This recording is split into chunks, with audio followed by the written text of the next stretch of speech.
प्रिय दर्शकों, विधाता की अदालत की वकालत बड़ी न्यारी है। खामोशी से कर्म करते रहना आपका मुकदमा जारी है। सभी के लिए राधे राधे, जय श्री कृष्ण। आप देख रहे हैं एस्ट्रोलॉजर पंडित ब्रजेश कौशिक और मैं ज्योतिषाचार्य पंडित ब्रजेश। आप सभी दर्शकों का आपके अपने इस प्लेटफॉर्म पर तहे दिल से हार्दिक अभिनंदन स्वागत करता हूं। आज बहुत ही महत्वपूर्ण राशिफल लेकर के आए हैं कन्या राशि के जातकों के लिए। 15 नवंबर से जब शनि मार्गी गति में होंगे, शनि स्वयं की चाल में होंगे, स्वयं की गति में होंगे, किस प्रकार के परिणाम आपको देने में सक्षम होंगे, इस पर हम चर्चा करेंगे। आज की यह राशि जन्म राशि चंद्र राशि पर आधारित है, जो कि आप सभी के लिए बहुत ही महत्वपूर्ण रहने वाली है।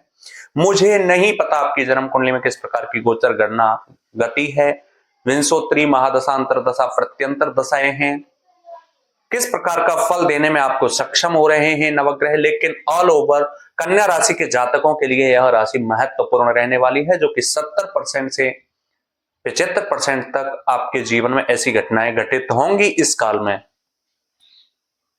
मार्गी गति में आपके शनि देव हो जाएंगे 15 नवंबर से, और फिर वह मार्च तक इसी स्थिति में रहेंगे, फिर परिवर्तन करके दूसरे स्थान में जाएंगे। उसको हम आगे चर्चा करेंगे। कौन कौन से आपके जीवन में कष्ट रहे, कौन कौन से नकारात्मक परिणाम रहे, क्या आपके अनुभव रहे, मुझे नहीं पता, लेकिन राशि के अनुसार मैं आपके साथ साझा करता हूं। प्रिय दर्शकों, आपके बीते हुए समय में आपको ऋण रोग शत्रु 6th हाउस में शनि स्थित होने के कारण ऋण रोग शत्रुओं ने आप पर खूब जम करके राज किया है। शत्रु आपके विपक्ष में होकर के और आपके सामने आकर के विरोध किया है, और उन्होंने साजिश भी रची है आपके साथ। आप कोर्ट कचहरी के बहुत सारे ऐसे कार्य थे जहां आपको बार बार चक्कर लगाने पड़े, लेकिन वक्र गति में होने के कारण स्टूडेंट्स लाइफ में भी बहुत बड़ी प्रॉब्लम्स क्रिएट हुई हैं। 5th हाउस पर दृष्टि थी, पुत्र का योग ना बनना, पुत्र प्राप्ति ना होना, या फिर आप हायर एजुकेशन ले रहे हैं, एंट्रेंस एग्जाम की तैयारी कर रहे थे, किसी कंपटीशन लेवल के एग्जाम में बैठे थे, वहां आपको सफलता नहीं मिल पाई। इसका कारण यही था कि शनि वक्र गति में थे, मार्गी गति में नहीं थे। लेकिन मार्गी गति में होने के कारण आपको कौन कौन से फल देने में सक्षम होंगे। शनि जब स्वयं की गति में आते हैं, जब शनि प्रबल होते हैं, शनि शक्तिशाली होते हैं, तो प्रिय दर्शकों, कुछ दृष्टियों से शनि स्थानों को देखते हैं, और 6th हाउस में स्थित होने के कारण वह सबसे पहले आपके 3 क्षेत्रों में उपलब्धियां दिलाते हैं। यानी ऋण आपके ऊपर है, आपके ऊपर कर्जा है, बहुत सारा अनावश्यक आर्थिक स्थिति आपकी कमजोर हो चुकी है, न चाहते हुए भी उसको सबसे पहले स्ट्रॉन्ग करते हैं, यानी फाइनेंशियल ग्रोथ देते हैं आपको। अगर दूसरा बात की जाए तो शत्रु जहां भी आपके साथ साजिश रचने का कार्य करते हैं ना, उनको वहीं पर कंट्रोल करते हैं।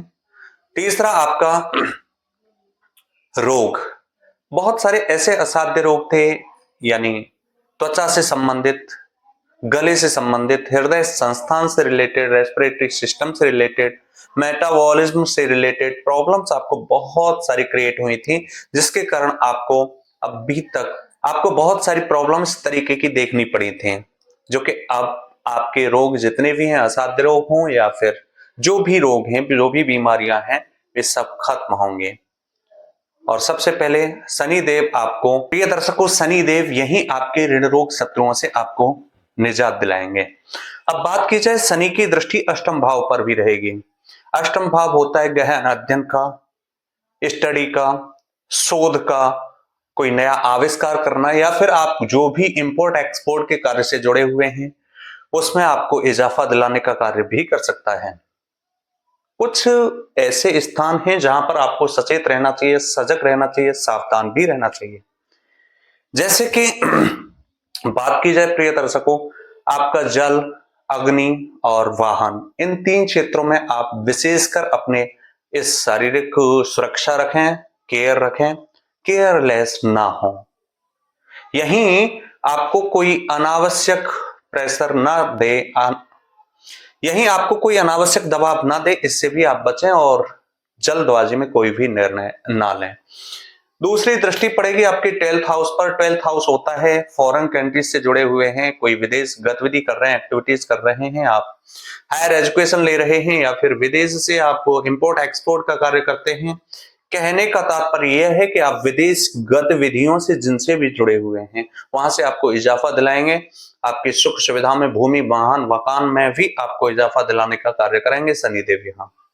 तीसरी दृष्टि अगर हम बात करें तो थर्ड हाउस में आपकी तीसरी दृष्टि पड़ रही है कन्या राशि के जातकों के लिए, जो कि बहुत ही शुभ मानी जाती है। पराक्रम का घर होता है, शोहरत घर होता है, भाई बहन मित्र सखा सगे संबंधी जो भी होते हैं उनका घर होता है।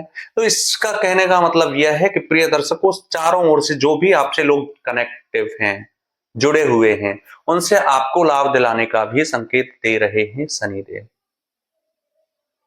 ये मुख्य मुख्य ग्रहों की स्थिति थी। कुछ नेगेटिव प्रभाव भी हो सकते हैं आपके लिए, बिल्कुल ध्यान रखें, सचेत रहें।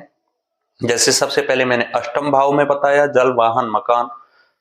जैसे कि मैंने सबसे पहले आपको अष्टम भाव के कारण बताया, जल, वाहन और अग्नि से अपना ध्यान रखें। दूसरा, किसी को पैसा इतना ना दे दें, ऐसे ना दे दें जो कि पैसा आने की, लौटने की संभावना ना हो, ये दूसरा आपको सचेत रहना है।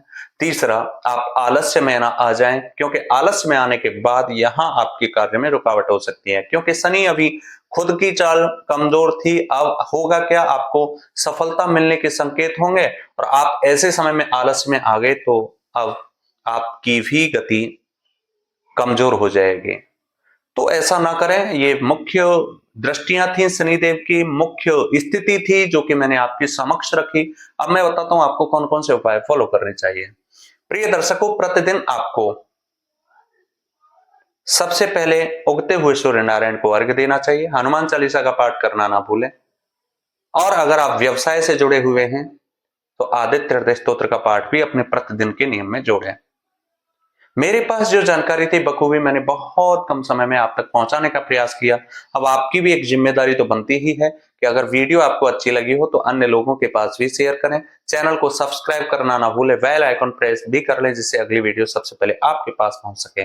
मिलता हूं नेक्स्ट वीडियो में, तब तक आप सभी से इजाजत चाहूंगा।